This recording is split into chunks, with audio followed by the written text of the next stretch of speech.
ورحمۃ اللہ وبرکاتہ۔ عزیز دوستو، درس حدیث کے اس مبارک سلسلے میں گزشتہ جو حدیث مبارک ہم نے پڑھی تھی وہ نبی کریم صلی اللہ علیہ وآلہ وسلم کی حدیث پاک تھی، جس میں آپ نے فرمایا ایاکم والظن فإن الظن اکذب الحدیث۔ ترجمہ اور مطلب اس حدیث مبارک کا بیان کیا گیا تھا کہ اللہ کے رسول صلی اللہ علیہ وآلہ وسلم نے فرمایا تم بدگمانی سے بچو، اس لیے کہ بدگمانی یہ سب سے بڑا جھوٹ ہے۔ آج کی جو حدیث مبارک ہے اور آج کا جو درس حدیث ہے وہ ہے نبی کریم صلی اللہ علیہ وآلہ وسلم کا فرمان مبارک۔ آپ نے فرمایا لا تتخذوا القبور مساجدا۔ مختصر سی یہ حدیث مبارک ہے، 2 سے 4 لفظوں پر مشتمل حدیث مبارک ہے۔ روزانہ کی طرح میں اس حدیث مبارک کو بھی 2 سے 3 مرتبہ دہرا لیتا ہوں، آپ بھی میرے ساتھ ساتھ دہراتے چلے جائیں تاکہ یہ حدیث مبارک آسانی کے ساتھ آپ کو ذہن نشین ہو جائے۔ حدیث کے الفاظ ہے، آپ نے فرمایا لا تتخذوا القبور مساجدا، لا تتخذوا القبور مساجدا، لا تتخذوا القبور مساجدا، لا تتخذوا القبور مساجدا۔ ترجمہ اور مطلب اس حدیث مبارک کا یہ ہے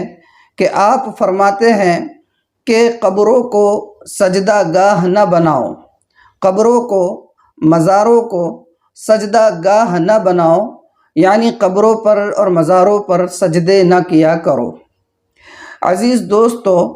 نبی کریم صلی اللہ علیہ وآلہ وسلم ایک مرتبہ تشریف فرما تھے۔ آپ کے پاس ایک صحابی حضرت سعد بن قیس رضی اللہ عنہ تشریف لائے اور یہ کہنے لگے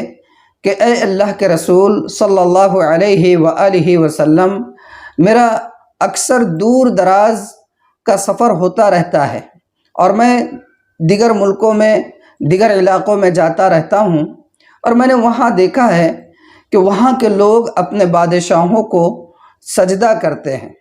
بادشاہ کے جو چاہنے والے ہیں، جو محبت کرنے والے ہیں، جو تعلق والے ہیں، وہ بادشاہوں کو سجدہ کرتے ہیں۔ اگر بادشاہ کی تعظیم اور عظمت ان کے دلوں میں ہے اور وہ سجدہ کر رہے ہیں تو اے اللہ کے رسول صلی اللہ علیہ وآلہ وسلم، آپ کی عظمت اور آپ کا مقام تو ان بادشاہوں سے کئی لاکھ گنا زیادہ بڑا ہوا ہے، تو کیا ہم آپ کو سجدہ نہ کریں؟ تو اللہ کے رسول صلی اللہ علیہ وآلہ وسلم نے حضرت سعد بن قیس رضی اللہ عنہ کو اپنے پاس بلایا اور بلا کر بڑی نرمی سے آپ نے فرمایا کہ سعد، اگر ایسا ہو کہ میرا انتقال ہو جائے اور تم یہاں سے میری قبر کے پاس سے گزرو تو کیا تم میری قبر کو بھی سجدہ کرو گے؟ تو انہوں نے کہا کہ اللہ کے رسول، اس کا تو سوال ہی نہیں ہوتا ہے، جب آپ نہیں ہیں تو میں قبر کو کیوں کر سجدہ کر سکتا ہوں؟ تو اللہ کے رسول صلی اللہ علیہ وآلہ وسلم نے فرمایا تو میری حیات میں بھی ایسا مت کرنا، میری زندگی میں بھی ایسا مت کرنا، یعنی اگر تم میری قبر کو سجدہ نہیں کر سکتے ہو، ایک بالکل فطری بات ہے، تو میری زندگی میں بھی اس کی اجازت نہیں ہے۔ اور اس کے بعد آپ نے فرمایا کہ سعد، اگر کسی کو سجدہ کرنے کی اجازت ہوتی تو میں بیوی کو حکم دیتا کہ وہ اپنے شوہر کو سجدہ کرے، کیونکہ اللہ تعالیٰ نے بیوی کے اوپر شوہر کے جو حقوق رکھے ہیں وہ اتنے زیادہ ہیں اور ان کا تقاضا یہ ہے کہ بیوی اپنے شوہر کو سجدہ کرے، لیکن میری شریعت کے اندر اللہ کے علاوہ کسی اور کو سجدہ کرنا جائز نہیں ہے، اس لیے میں سجدہ کرنے کی اجازت نہیں دیتا ہوں۔ آج ہم اپنے معاشرے کا اور اپنا حال دیکھ لیں، اللہ کے رسول صلی اللہ علیہ وآلہ وسلم کا واضح فرمان ہے اور ہم تعظیم کے نام پر، عظمت کے نام پر مزاروں پر اور قبروں پر سجدے کرتے اور کہتے کہ ہم سجدے تعظیمی کر رہے ہیں، جبکہ حضرت سعد بن قیس رضی اللہ عنہ نے صاف لفظوں میں یہ کہا تھا کہ اے اللہ کے رسول صلی اللہ علیہ وآلہ وسلم، وہ لوگ اپنے بادشاہوں کو ان کے مقام اور ان کی عظمت کی وجہ سے سجدہ کرتے ہیں، ان کو خدا سمجھ کر نہیں کرتے ہیں۔ اور اس کے بعد یہ بھی کہا تھا کہ آپ کا مقام، آپ کی عظمت اور آپ کی تقدیس تو ان بادشاہوں سے کئی لاکھ گنا زیادہ ہے، تو کیا ہم آپ کو سجدہ نہ کریں؟ لیکن اللہ کے رسول صلی اللہ علیہ وآلہ وسلم نے اس سے سختی سے منع فرما دیا۔ ایک حدیث مبارک میں یہاں تک آتا ہے کہ اللہ کے رسول صلی اللہ علیہ وآلہ وسلم نے صاف الفاظ میں یہ فرمایا کہ اللہ لعنت فرمائے ان لوگوں پر جو قبروں پر چراغ جلاتے ہیں، اور اسی طرح یہ فرمایا کہ اللہ لعنت فرمائے ان عورتوں پر جو قبروں اور مزاروں پر جاتی ہے۔ اللہ حفاظت فرمائے۔ آج ہم اپنے اطراف کا جائزہ لیں، قبروں پر جانا، مزاروں پر جانا یہ معیوب نہیں ہے،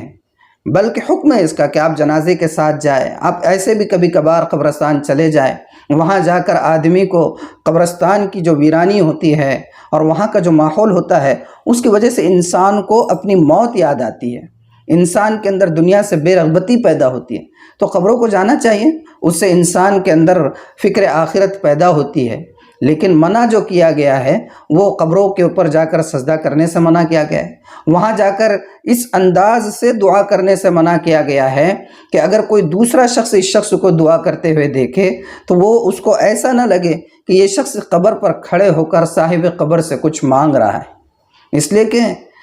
دینے والی ذات تو صرف اللہ کی ہے۔